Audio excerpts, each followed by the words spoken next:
자, 우리 성경은 그 드보라를 소개하면서 라비돛의 아내 여선지자 드보라 이렇게 소개하고 있습니다. 그렇죠? 아, 4절 라비돛의 아내 여선지자 드보라 이렇게 되어 있습니다. 그런데 요거를 히브리 말로 해서 조금 엄격하게 순서를 따라서 옮기면 사실은 거꾸로 되어 있습니다. 어떻게 되어 있냐면 여자 선지자 라비돛의 아내 이렇게 되어 있습니다. 지난 시간에 에웃을 소개할 때 보면 베냐민 사람 게라의 아들 왼손잡이 이렇게 되어 있죠. 약간의 법칙성이 있다고 말씀드렸는데 맨 뒤에 나오는 말 왼손잡이 요게 그 사람의 그 사사로서의 사역적인 특성, 그 사람이 삶에서 처하고 있는 어떤 일반적인 어떤 그 상태, 그거를 말해 준다고 말씀드렸습니다.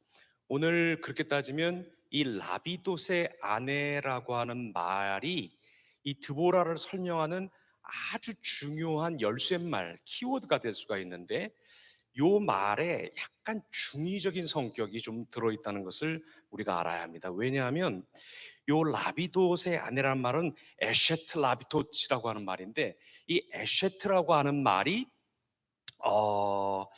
요게 아내라는 말도 되지만 여자라는 말도 여인이라는 말도 됩니다. 그리고 또 여기 라비도시라고 하는 말이 나오는데 이게 사람 이름일 수도 있지만 사실은 일반 명사로서 횃불이라는 뜻도 가지고 있습니다. 근데 만약에 우리가 이거를 드보라를 라비도시라는 사람의 아내다 이렇게 보지 말고 마치 에웃을 그렇게 설명했듯이 왼손잡이, 베냐민의 아들, 베냐민은 오른손이라는 뜻인데 오른손의 아들, 오른손이 묶인 자 이렇게 에웃을 설명한 것처럼 만약에 드보라도 이런 식으로 설명하려고 했던 말이다라고 하면 우리가 이걸 뭐라고 봐야 되냐면 횃불을 든 여인 혹은 횃불처럼 산 여인이라고도 볼 수 있습니다. 누구 아내다라고 하는 말을 하려고 하는 게 아니라 여자 선지자였고 그 사람의 삶이 횃불 같았다 이렇게 볼 수가 있습니다. 횃불처럼 타오르면 좋으시겠어요? 여기 형제님들 솔직히 저한테만 한번 말씀해 보세요. 여자가 횃불 같으면 결혼하고 싶어요? 아니죠. 난 싫어. 난 촛불도 싫어요. 성냥불 이런 것도 싫어요. 불하고는 싫어요. 그냥 얌전한 일본 뭐라 그러지 그 인형 같이 예? 그렇게 그런 게 이뻐요. 이게 얼굴은 그 뭐라 그러지 달걀형으로 이렇게 홀쭉하고 좀 밥도 조금 먹고 좀 그런 사람 좋아요. 횃불처럼 막 타올라 가지고 막 그냥 막 다니면 막 불기둥 막 서고 막 이렇게 가면 뜨겁고 막 내 죄 지은 거 다 밝혀져 가지고 난 네가 어젯밤에 어디 있었는지 다 뭔 짓을 하고 있었는지 다 알고 있다. 막 이러고 그러면 그 겁나서 어떻게 살겠어요. 보라가 횃불처럼 사는 여인이었다는 거예요. 이 말은 우리한테 굉장히 여러 가지를 암시할 수 있어요. 무슨 말입니까? 첫째로 제가 볼 때는 이 시대에 남자다운 남자가 없었다라고 그렇게 말할 수가 있겠죠. 남자가 없어요. 하나님이 불러 쓸라 아니 그래서 드보라가 뭐 우수했다라든지 다른 애들은 다 죄인인데 이 드보라만 죄인 아니었다라든지 그 우수한 점을 쓰셨다. 얘가 이렇게 횃불처럼 타올라서 얼른 보시고 그래 타올라? 그럼 너 전장터에 가서 한번 타올라 봐라. 그렇게 어떤 우수한 점을 쓰셨다는 뜻은 아닐지라도 어쨌거나 다른 사람이 없다는 거예요. 오늘날 우리도 횃불처럼 여자가 타오르면 굉장히 그게 조금 이렇게 개명하고 이렇게 정말 한국은 여자 대통령을 배출한 나라잖아요. 미국도 아직 안 되는데. 야, 그런 나라지만 아직도 여자가 횃불처럼 타오르면 되게 막 부담스러워요. 그런데 이 말은 다 뒤집어서 얘기하면 이 상황이 이때 이 사사의 상황이 정말 사람이 없었다는 거예요. 여자고 남자고 뭐 하나님 앞에서 하나님의 심정을 가지고 하나님의 뜻을 쫓아서 살 수 있는 사는 그런 사람이 없었다는 거예요. 하나님을 향해서 타오르는 사람이 없었다는 거예요. 우리가 하나님의 백성인데, 우리가 하나님의 뜻을 행해야 되는데, 우리가 이런 일 때문에 부름받은 사람들인데, 우리의 삶의 목적은 이것인데, 우리가 이 길로 가야 되는데 하면서 그것을 염려하고 나 혼자라도 어떻게 해서라도 발버둥을 치면서 그 삶을 향해서, 그쪽을 향해서 일어나 보려고 하는 사람이 아무도 없었다 하고도 해석할 수가 있겠죠. 뭐 이 드보라 한 사람의 성격이나 기질이 이랬다기보다도 정말 하나님을 알고 하나님을 이렇게 섬기는 것이고 하나님과 이렇게 동행하는 것이다, 이게 삶이다라고 깨닫고 그렇게 한번, 정말 내일 죽더라도 한 번이라도 그렇게 살아보겠다고 하나님 앞에서 바등바등거리는 사람이 없었다는 것입니다. 이게 어떻게 보면 참 비극인 거죠. 와, 얘 드보라 정말 잘 타올랐나 보다. 뭐 정말 뭐 불기둥이었나 보다. 이게 문제가 아니고, 와, 정말 암담한 시대였던 모양이다. 그런데도 하나님께서 한 사람에게, 사실 그렇게 여자가 타오르면 별로 그렇게 좋아하지 않던 그런 시대에 하나님이 이 한 사람 남겨놓으시고 그 사람의 삶을 통해서 하나님을 알고 하나님을 찾고 하나님을 부르짖고 그 길로 가보려고 하는 그 마음을 보시고 그를 발탁하시고 불러 세우시고 그를 통해서 일하시기로 하셨다고 하는 거, 참 놀라운 일이 아닐 수가 없습니다. 뭐 그 엘리야의 시대에도 많은 사람들이 다 하나님 따라가는 도를 등지고 다 뭐 우상 숭배하고 다 아합과 그 아합과 그 이세벨의 세력에 부종해서 거기에 붙어서 그냥 그 목숨 유지하는 거, 그게 삶인가 보다, 그게 사는 건가 보다 하고 다 하나님 믿는 도리가 땅바닥에 떨어지고 도무지 하나님을 믿는다는 것이 무엇인지를 찾아보기 어렵다고 생각하던 그때에도 하나님은 7천 명이나 되는 바알에게 무릎 꿇어본 적이 없는 자들을 남기셨다고 말씀하셨습니다. 하나님 오늘도 이 사람들을 찾으십니다.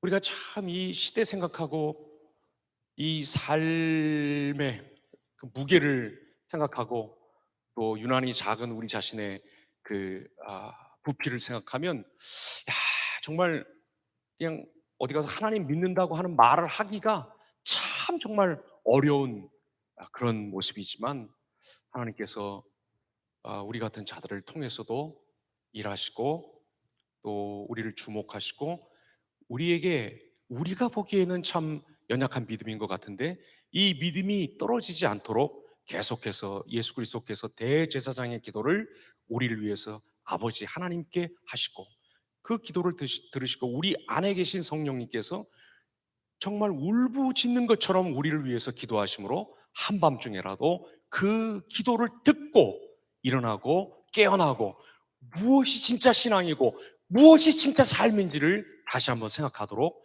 주님께서 일하신다는 것을 잊지 말아야 할 것입니다. 우리 하나하나를 생각하면 참 횃불처럼 산다는 것이 어려운 일이고 가당치 않은 일이지만, 하나님께서 이 어두움의 시대에도 이 참 예수 믿는다는 것이 도대체 무엇인지 말하기 어려운 그런 시대에도 우리의 신앙이 떨어지지 않도록 붙드시며 우리를 불꽃처럼 타오르게 하신다는 것을 믿고 견디는 우리가 되기를 바랍니다.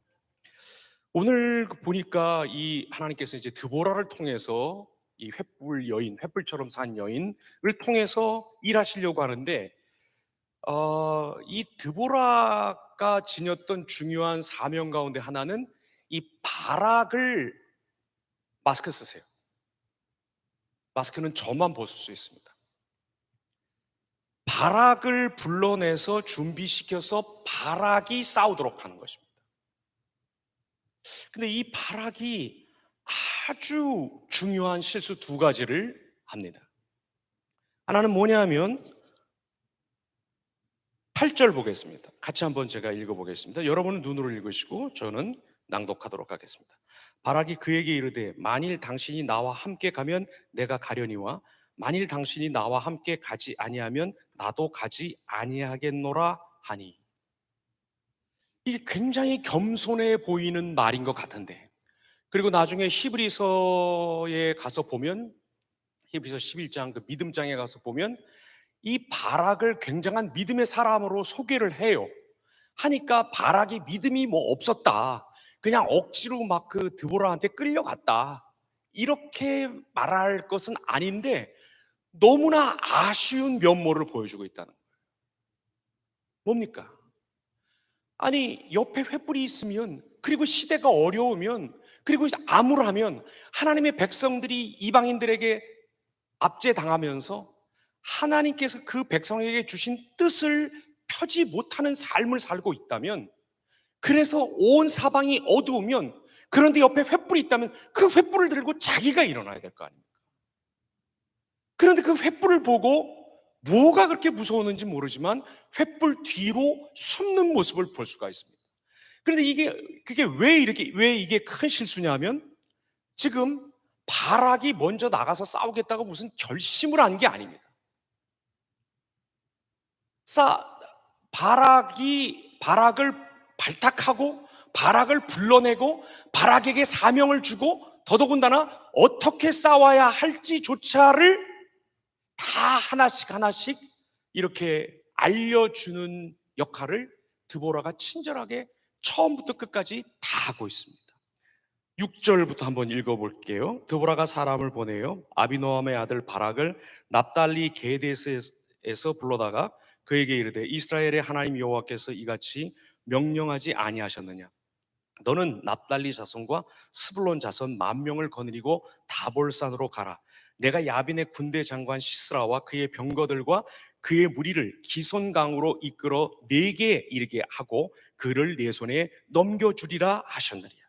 나중에 5장 19절에 바락과 드보라가 전쟁에서 이기고 부르는 노래 19절에 보면, 하나님께서 어떤 전략으로, 말이 안 되잖아요. 여기 지금 그 뭐라 그러나, 그 뭐라 그래, 그 오합지졸들, 산에서 부직갱이 들고 내려오는 그 오합지졸을 데리고, 오합지졸들이 철병거를 탱크를 900대나 가지고 있는 군대를 이긴다는 건 사실 말이 안 되잖아요. 어떻게 이기도록 하시냐면, 그 오합지졸처럼 보이는 군대들이 우르르 하고 산에서 내려올 때 이 병거들이 기손이라고 하는 강가로 쫓아나옵니다.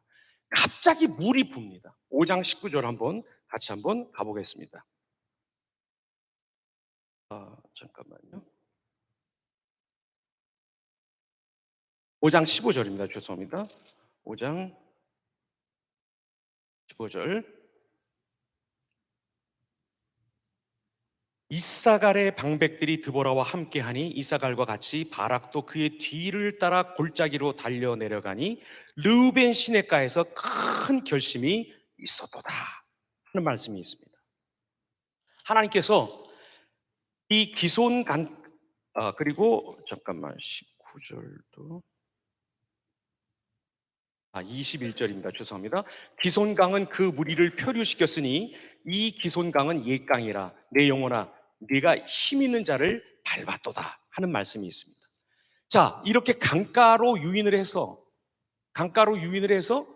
평소 같으면 범람하지 않을 그런 강이 갑자기 범람을 하니까 어떻게 됩니까? 철병거가 무슨 소용이 있겠어요? 바퀴가 진흙탕에 빠지는데 그 사이에 가서 도륙을 낸 겁니다. 바락을 불러오신 것도, 바락을 세우신 것도, 또 바락에게 이런 전략을 주시고 전술을 주시며 싸울 수 있는 용기를 주시고 사람들을 모으려고 하니까 모아진 것도, 이 모든 것이 전부 하나님께로부터 나온 것을 바락은 빨리 알았어야 하는 것입니다. 하나님이 싸우시는 거구나. 여기 횃불이 있지만 내가 이 횃불 뒤로 숨어서는 안 되는 거구나. 여기 뒤로 숨으라고 이 횃불이 주어진 것이 아니라 이걸 들고 앞으로 나가라는 뜻이구나 하는 것을 바락은 알았어야 되는데, 이게 겸손해서 그런지 아니면 준비가 덜 돼서 그런지 덜 떨어져서 그런지 마마 보이어서 그런지 바락은 아주 중요한 기회 하나를 놓치고 맙니다. 두 번째 실수를 또 합니다. 15절. 아까 읽은 4장 15절, 제가 4장하고 5장을 헷갈려서요. 여호와께서 바락 앞에서 시스라와 그의 모든 병거와 그의 온 군대를 칼날로 혼란에 빠지게 하심에 시스라가 병거에서 내려 걸어서 도망한지라, 이렇게 되어 있습니다. 지금 기손 강이 막 범람을 해서 병거들이 진흙탕에 빠지니까 더 이상 병거를 타고 싸우는 것이 아무 의미가 없게 되었습니다. 그러니까 이 시스라라고 하는 장군이 어떻게 합니까? 병거를 놓고 도망을 합니다. 여러분, 이때 전쟁은 어떤 전쟁이었습니까? 이스라엘이 하던 전쟁은 전부 신들의 전쟁입니다. 이스라엘은 여호와 하나님의 이름으로 나가고, 저기 모압 애들은 모압이 섬기는 신 이름을 가지고 나오고, 신을 가지고 나오고, 그 신들의 전쟁을 대리하는 것이 왕들이고, 그 사람들, 대리하는 사람들이 또 군대 장관들이었습니다. 장수들이었습니다. 그 사람들은 인간 대리자들일 뿐입니다. 신들이 싸우는 겁니다. 신들의 싸움을 싸우고, 어떤 신이 참신이고 어떤 신이 유일한 신인가를 결판내기 위해서 인간 대리자들이 싸우는 것입니다. 그러면 이 전쟁은 어떻게 끝나야 하면, 적군이 가지고 있는 무기를 보는 게 아니라, 적군이 타고 온 철병거를 쫓아갈 것이 아니라, 군대를 쫓아갈 것이 아니라, 바로 이 전쟁에 신의 대리인으로 나온 시스라를 쫓아가서 그의 목을 댕강치는 것이 바로 이 전쟁의 승리인 것입니다. 그런데 바락은 그렇게 하지 않습니다. 뭐 쫓아가고 있습니까? 군대 쫓아가고 있고 이 병거 노이로제에 지금 걸려 있는 것 같아요. 하긴 이쪽에서 부직갱이 들고 싸우는데 저쪽에 전차를 들고 나오니, 여기 화염병밖에 없는데 저기 탱크가 막 오니까 얼마나 겁났겠나. 많은 하나님께서 이렇게 적들의 전차를 꼼짝없이 진흙탕 속에 몰아 넣으셨을 때, 이때 바락은 자기가 해야 할 일을 했어야 하는데 그걸 하지 못하고 있는 모습을 봅니다. 진짜 남자다운 남자가 없었구나. 아니, 신앙인이 없었구나. 아니, 믿음이 없었구나. 믿는 사람이 없었구나 하는 것을 우리가 어렵지 않게 볼 수가 있는 것입니다. 제가 운동을 굉장히 좋아하는데, 진짜 40만 원인가를 내고 배우려고 했던 운동이 하나 있었어요. 거기에 샤워 시설이 없어서 그걸 이게 끝내고 교회로 돌아올 수가 없어가지고 제가 못 배운 게 있는데, 그 운동이 뭘까요? 축구. 대한민국 남자들이 다 잘한다는 축구를 저는 못합니다. 일단 공이 제게로 굴러오면 막 흥분이 되고, 어떨 땐 겁이 납니다. 있는 힘껏 제가 좀 몸무게가 나가는 편이어서 잘만 맞으면 이 공이 멀리 나갈 텐데, 저는 공을 아무리 차도 제 아내가 손으로 던지는 거리밖에는 안 나갑니다. 이상하게 이게 안 되더라고요. 형제님들 가운데 축구 잘하는 분 계시면 좀 가르쳐 주세요. 제가 한 40원이라도 그거 좀 드리게. 제가 아주 공식적인 개발도상국이에요. 아무튼 이게 적한테, 상대방에게 패스를 하고 그 다음에 그냥 다 흘러가요. 이렇게 어떻게 가서 뭐 어떻게 할 수가 없어. 공이 오면 막 겁이 나는 걸. 잡으면 이렇게 침착하게 뭐 어디를 보라 그러는데, 옆에 있는 사람을 보라 그러는데 보이지도 않아요. 오직 주님만 보이고 아무것도 안 보여요.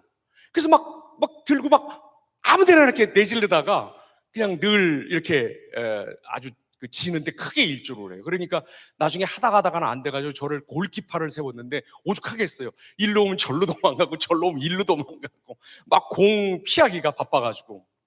근데 그런 개발도상국인 저도 한 가지 아는 게 있습니다. 이 축구를 한 학기 정도 목사님들하고 쫓아나갔어요. 그래서 저기 문원구장이라고 과천에 있는 구장에 가지고 이렇게 보니까 한 3개월 정도 하니까 뭐가 보이냐면, 이 축구가 발재간으로 하는 게 아니구나. 이게 보니까 공간 싸움이더라고요. 공이 있는 곳에 가면 안 되더라고요. 오는 사람, 어디서 튀어 들어오는 사람을 막아야지. 그렇답니까, 여러분? 맞습니까, 이거? 예, 저도 압니다. 뭘 쫓아야 되는지. 공이 아니라 사람을 쫓아야 되는 걸 아는데, 저도 아는데 바락이 두 번째 한 실수. 여전히 전쟁이 어디에 달렸다? 사람 숫자 그리고 무기 체계에 달려 있다고 생각하고 거기에 집착하고 있는 모습입니다. 어쩌면 이게 우리 모습인지도 모릅니다. 하나님을 못 보는 겁니다. 하나님이 일하고 계시는데, 하나님이 큰 능력과 지혜와 우리를 향한 그 약속 때문에, 우리에게 거신 하나님의 그 자존심 한 판이 걸린 그 약속을 지키셔야 되는 하나님 자신의 성실함 때문에 그걸 애써 이루고 계시는 것을 다 볼 수 있도록 하시는데도 우리는 거기서 가장 중요한 것을 보지 못하고 엉뚱한 걸 봅니다. 전승의 기운이 우리에게 오고 있음에도, 이것만 넘기면 우리가 좋은 신앙인이 될 수 있음에도, 이 문제만 뚫고 나가면, 여기만 지나가면 정말 예수 그리스도의 온전한 제자로 살 수 있는 길이 활짝 열림에도 아직도 여전히 우리 기준에서 신앙, 어떻게 하면 좋은 신앙을 가질 수 있는가? 어떻게 하면 이 신앙을 유지할 수 있는가? 우리 입장에서 어떻게 하면 좋은 삶을, 그리스도인의 삶을 살 수 있는가와 관련해서 우리 입장에서 우리에게 필요한 것을 막 쫓아다니는 거예요.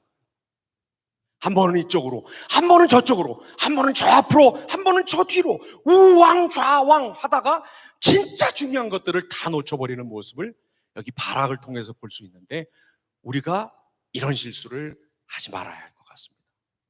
오늘 이 바락이 저지르는 두 가지 실수, 횃불을 들고 나가야 되는데 횃불 뒤에 숨어버리고, 시세라를 쫓아서 그의 목숨을 끊어버려야 되는데 그렇게 함으로써 완전한 그 죄에서의 승리를 구가해야 되는데 엉뚱하게도 군대와 병거를 쫓고 있는 모습, 이런 실수가 우리에게 없기를 바랍니다. 세 번째, 그 야엘이라고 하는 여자가 나옵니다. 18절서부터 나오는데 오늘 시간이 본문이 길어서 다 읽지는 않았습니다. 자, 이 시스라라는 사람은 병거 900대 믿고, 아이고 저거 산에서 뭐 부직갱이들을 들고 내려오는, 우우하고 내려오는 것들을 싹 쓸어버리자 기손강가로 갔다가 범람하지 않던 강이 갑자기 범람을 하니까 우왕좌왕 혼비백산 병거도 버리고 도망을 칩니다. 그리고 야엘이라고 하는 여인에게로 가는데 완전히 애완견 수준입니다. 장막에 들어가서 이불을 덮고 숨어있는 모습을 18절에서 볼 수 있습니다. 야엘이 나가 시스라를 영접하며 그에게 말하되 나의 주여 들어오소서, 내게로 들어오시고 두려워하지 마소서 하매 그가 그 장막에 들어가니 야엘이 이불로 그를 덮으니라. 적군 쫓아오고 있으니까 이불로 덮고, 없는 듯, 사람 없는 듯 그렇게 하고 있다는 얘기입니다. 그리고 물을 달라고 얘기를 합니다. 목이 굉장히 마려웠던 모양입니다. 전쟁에서 지금 전세가 불리하고 쫓기니까. 그런데 목이 마려운 이 시스라에게 야엘이 우유를 갖다 줍니다. 여러분 그 정도는 다 아시죠? 저도 좀 불면증이 있어가지고 따뜻하게 이렇게 잠이 안 오면 우유를 마시는데, 그래도 잠이 안 와서 거의 1.5리터를 다 마실 때까지 잠이 안 와가지고 다시 또 아침에 또 배가 아파서 또 악순환을 겪고 있는데, 아무튼 이 전쟁을 한다는 사람이, 야전에서 병거를 본다는 사람이 쫓기는데 그 따뜻한 우유를, 따뜻했든지 어땠든지 아무튼 우유를 갖다 주면 그 우유 먹고 배부르면 잠이 온다는 걸 몰랐을까요? 여기 이렇게 잠들고 있는 모습을 봅니다. 골아 떨어지는 모습을 봅니다. 그런데 자다가 20절에 보니까 이렇게 말합니다. 그가 또 이르되 장막문에 섰다가 만일 사람이 와서 내게 묻기를 여기 어떤 사람이 있느냐 하거든 너는 없다 하라 하고. 히브리 말에 재미있는 게 이 사람이 아담입니다. 이 사람이 남자입니다. 진짜 재밌죠? 남자 있느냐고 물어보면 없다 그러라는 거예요. 이게 무슨 말일까요?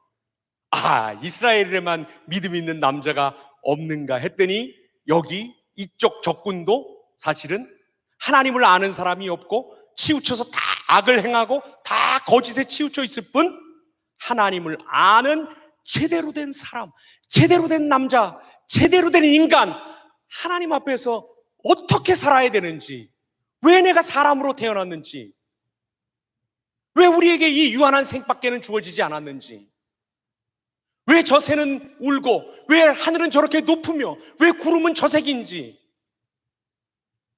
신기하잖아요. 저는 그 동물의 왕국 뭐 이런 거 볼 때마다 정말 소름이 쩍쩍 끼치는데, 야, 그 거북이 알 같은 게 수천 마리가 한날에 쫙 부활을 하는데 단 한 마리도 모래톱을 넘어 산으로 가는 놈이 없고 전부 바다로 들어갑니다. 바다로 들어가다가 소리 갈매기, 무슨 갈매기 있죠? 그 갈매기에게 거의가 잡혀 죽어요. 그래도 바다로 들어갑니다. 아, 네, 요새 무슨 세포에 관한 책을 하나 읽고 있는데 깜짝 놀랐어요. 깜짝 놀랐어요.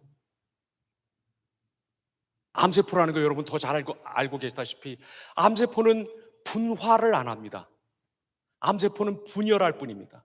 자기가 자기를 계속해서 만듭니다. 주변에 있는 혈관들을 다 끌어다가 큰 집을 짓습니다. 그래서 장기들이 가지고 있는 고유의 기능을 다 망쳐서 결국은 사람이 폐혈증이나 영양실조로 죽게 하는 것입니다. 정상적인 세포는 어떻게 합니까? 분열이 아니라 분화를 합니다. 더 낮은 것이 더 높은 것, 더 온전한 것을 점점 만들어내는 겁니다. 그리고 자기는 뒤로 사라지는 것입니다. 와, 정말 놀랍습니다.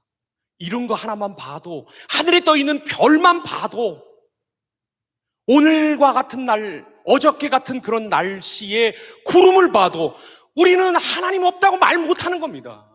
이 세상이 우연이라고 말하는 게 너무나 이상한 일입니다. 물어야 합니다. 이방인이든 전도를 아직 안 받았던, 다른 데 살던, 어떻게 됐든 간에 인간으로 태어났으면 물어야 합니다. 이 생이 뭔지, 삶이 뭔지, 어떻게 살아야 되는지. 이 마음속에 함께 있는 선을 행하고 싶은 마음과 번번이 악을 선택할 수밖에 없는 이 한계와 제약이 무엇인지 우리 물어야 합니다. 그런데 그 묻는 사람이 여기도, 이 진영에도, 적군 진영에도 아무도 없더라는 겁니다. 남자 없다, 사람 없다, 하나님을 찾는 사람이 없고 다 치우쳐서 악을 행하고 있다라고 하는 것입니다. 야엘의 손에 이 시스라가 죽습니다. 재밌죠. 왜 재밌어요? 철병거 끌고 내려온 장군을 철병거가 죽이나요? 더 센 병거가 죽이나요? 아니요. 말뚝 박는 조그만 그거 있죠. 텐트를 박는 나무 말뚝. 그 손에, 그것에 죽습니다. 전쟁이 절대로 병거와 사람의 쪽수에 달려있지 않다는 것을 보여줍니다. 야엘에게 누가 와서 남자 있냐고 물으면 없다 그러라 그랬던 이 남자 시스라, 이 사람은 정말 없어지고 맙니다. 그리고 그 뒤에 헐레벌떡, 시스라가 아니라 병거를 쫓아다니던 사람, 인생이 무기에 달려 성공도 실패도 하는 거라고 생각했던, 여전히 깨닫지 못하고 있는 이 사람 시스라가 뒤에 허겁지겁 나타납니다. 22절, 바락이 시스라를 추격할 때 야엘이 나가서 그를 맞아 그에게 이르되 오라, 네가 찾는 그 사람을 내가 네게 보이리라 하매, 바락이 그에게 들어가 보니 시스라가 엎드려져 죽었고 말뚝이 그의 관자놀이에 박혔더라 하는 말씀을 주고 있습니다. 야엘이 가르쳐 줍니다. 바락에게, 당신 이걸 쫓았어야 한다고. 당신 이것에 이겨야 진짜 이기는 것이었다고 하는 것을 가르쳐 줍니다. 바락이 했어야 했던 일을 야엘이 대신하고 야엘에게 일이 중요한 것이었다고 말해주고 있는 것입니다. 남자는 아무도 없고 여자들만이 횃불처럼 타오르고 있습니다. 말씀을 마치려고 합니다. 드보라와 야엘을 통해서 일하신 하나님을 직시하시기 바랍니다. 여자는 이 당시 첩이나 노예나 남자들 놀이개로 쓰이던 시대였습니다. 하나님께서 이 사람들을 통해서 믿음이 무언가를 보여주시고, 믿음을 가진 사람이 구체적으로 삶에서 무엇을 따라가며, 무엇을 소중히 여기며, 무엇을 붙들며, 무엇을 추구하고 있는지를 가르쳐 주신 이 모습을 똑바로 보시기 바랍니다. 그리고 지금부터 3500년도 훨씬 전에 여인들과 일하신 페미니스트 하나님을 보시기 바랍니다. 뭐 제가 이 말을 하려고 했던 건 아닌데, 요즘 뭐 여자도 군대를 가야 된다 마나, 손가락 모양이 어쩌고 저쩌고 뭐 어쩌고. 아이고, 여러분, 여기 페미니즘이 뭔지, 페미니스트가 뭔지 하는 거 잘 보시기 바랍니다.